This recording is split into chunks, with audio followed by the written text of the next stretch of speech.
Hi, my name is Christopher Whitaker. I'm a consultant with the Smart Chicago Collaborative, and I'm going to do a demo today of a few sites that help you find out information about properties. This is going to be fairly useful if you are trying to do business with the land bank, either buying a property, selling a property, or if you're a resident that sees a property that you think may be useful to give to the land bank or a good candidate for the land bank. This will help you find out all you need to know about that property. So to start with, we're going to go to the Cook County, Illinois property tax portal at cookcountypropertyinfo.com. The reason why we're starting here is because we need the property's PIN number or property index number. Almost all the sites we're going to look at today will ask for the PIN. So the first thing we're going to do is search by property address. So today we're going to be looking at 611 South Eggleston in Chicago. We're going to search. So when we search, it's going to give us all the addresses it thinks that are a good match, and luckily for us it's a single property. So we're going to click that, and it's going to bring us to the property tax portal search results page. First thing you'll see is a nice picture of the property. The PIN number is right here. That's going to be very important. You'll see the address, 7611 South Eggleston. The first thing you want to do is make sure that this is actually the property you're interested in. Because of the way they split parcels at times, because of the fact that the city's been around for so long, occasionally an address won't match with the PIN number. And so this way you know that you're actually dealing with the property you're interested in. I'm going to go over just what's on this page real quick. We'll get into some further detail on each section as we go along. This is the tax info. So it's going to show you the total assessed value, the lot size, the property class. If you don't know what the property class means, you can click this link right here, and it'll tell you that, hey, we look at this as fitting the category of having 2 or more stories. It's over 62 years old, and it's up to 2,200 square feet. Over here, you can see who is responsible for the taxes. Here it looks like it's a corporation. And then you have some other information like the tax rate and what the tax code is. Over here you can see the tax billed amounts and tax history. You see that it owes for both 2013 and 2012.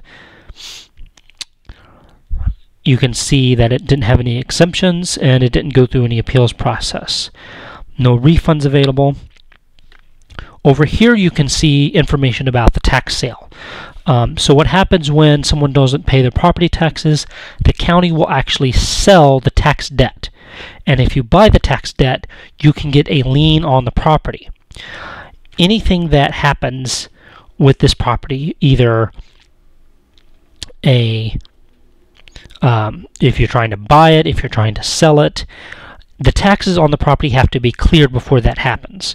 So we definitely need to look at this section a little later. And then over here, you can see documents, deeds, and liens. So any legal document that hits the system will go to the Cook County Recorder of Deeds, and you can sort of see a summary of recent transactions. So we have information, basic information about the property, but we want to get some better detail. So the first thing we're going to do is look on the Cook Viewer map. If you click on this link right here, it's going to take you straight to the property on Cook County Viewer. So you see it's going to send us straight to the parcel that this is on. You can see all the parcels here with each one having its PIN number. We can look at different layers, so we can do the aerial photo or we can do sort of a base photo. And then when we click over here, it's going to give us some better detail about the property. It's going to tell us what township it's in, what the total value, what the building value is, the land square footage, the construction type, the age of the property. It's giving us some basic information so we can see what we're dealing with. So what you can actually do from here is you can look at different data themes to get a sense of what's around the property. So for instance, schools. We want to see where all the schools are. So we activate that. It's going to show that the property is in School District 200. We're going to back up, and we're going to see where the schools are. Let that fill up.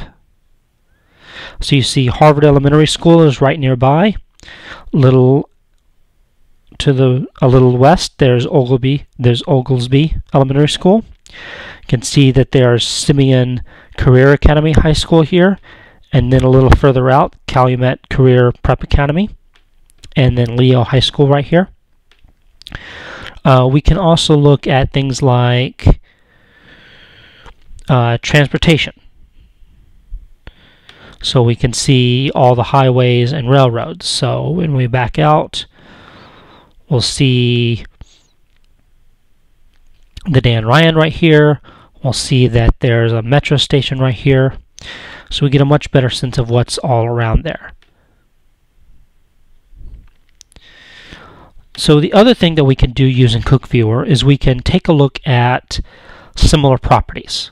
So if we go over here to Property Comparables, it's going to show us some options. We can look for a similar property but a different build type. For us, let's just pick any. And then I want to see everything within a mile of here that's comparable. So you see we have the loop that shows us where it's going to look. And it's going to show us all the properties that are similar to this one. And when we go through the list, it's going to highlight where they are.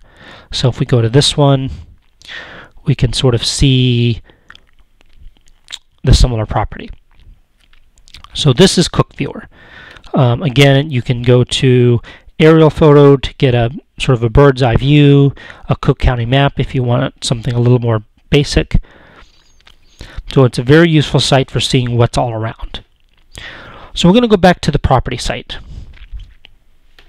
So once we've got a sense of what the property is, we want to first take care of who owns the taxes and to make sure that the tax is okay. So when we go to this tax billed amounts and tax history, if we click that, that's going to send us to the Cook County Treasurer's Office. The first thing that they're going to ask for is the PIN, which we'll put in right now.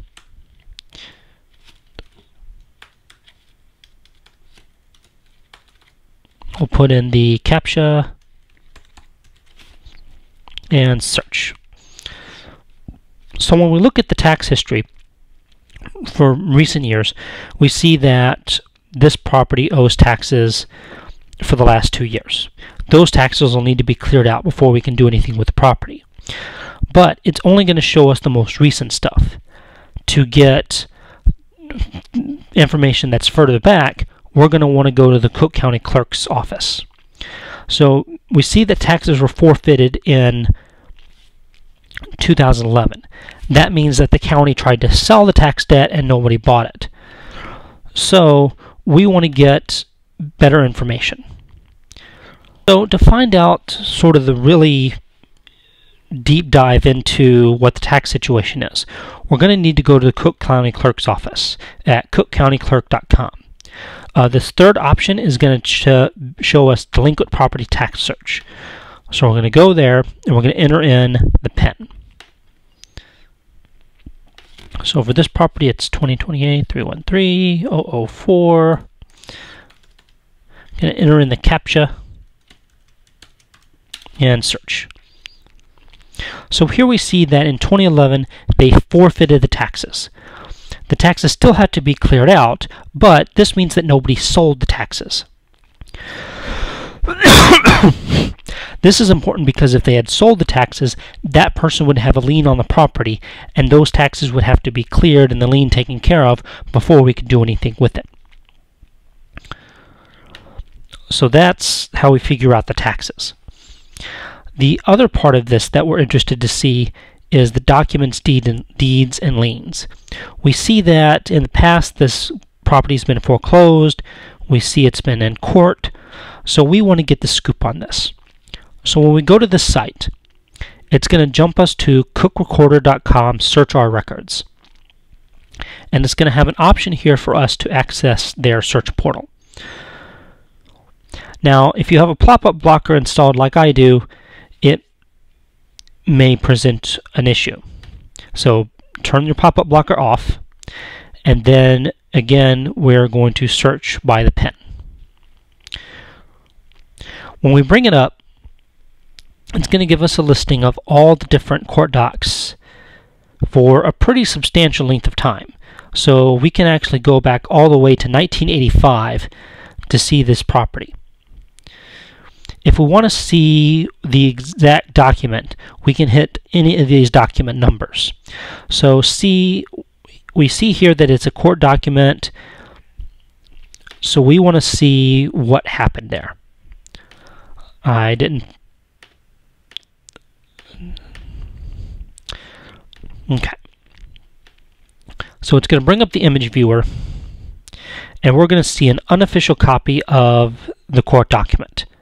And it looks like that the city took them to court and ordered the owner to clean the junk out from in front of the property. So it looks like there's certainly been a building violation. So you can see that this is sort of an ugly unofficial copy. If we wanted to, we could pay the recorder and get a printed nice official copy for ourselves. We don't see a need to do that yet, so we'll just wait a little bit for that. But we definitely want to see what's going on with the building violations. So if we Google Chicago building violations, it's going to give us this website. We can get started online, and it's going to bring us to the City of Chicago's web app on building violations. For this site, we can actually just use the address. So we're going to do that right now. So we'll search. It's going to think a little bit, and then it's going to give us all the information on the building inspections. So we can go back, and it's going to show when they did the inspection. And it looks like they've gotten a couple of inspections, and they've been to demolition court a couple of times. If we click the inspection number, we're going to get more detailed information. Specifically, we want to know, is the city going to tear down this building? Because if they're going to tear it down, it may not be a good candidate to work with the land bank. So we're looking at it. Does not constitute actual and imminent danger to the public. It says, premise is now dangerous, vacant and open, uncompleted, abandoned. They need to maintain watchmen at vacant or open premises. So, because it's been closed and because the court hasn't ordered a demolition, it's still a good candidate. It definitely has some issues, but nothing that would be a showstopper. So definitely always check this out before you get too deep into things, because it would suck if you did all this work and then the city tears it down. So we've gotten a good amount of information on what the property looks like and what's around it and what's the tax information. If we really want to get a better sense of what's around it, we have a couple of options. The first one is to go to the City of Chicago's zoning map just to see what's around it. I prefer going to a site called secondcityzoning.org. There we can put in the address, and it's going to give us what zone it is. So here it's residential 2-flat, townhouse, and multi-unit district. The good thing about this site is it's going to provide an explanation as to what the zoning means in plain English. So if you go to what's more, we see it's for 2-flat townhouses and low-density apartment buildings, single-family homes. It's showing floor area ratio, lot per unit, the maximum height, all the setbacks. And it's going to give a pretty good index of what all these different zones mean. So if we go back to our map, we see that there's, they have a park here. They have a small little neighborhood commercial district with stores and restaurants. You see that there is some light manufacturing business park, things like warehouses, light manufacturing, wholesalers. And then you see here is a planned development area.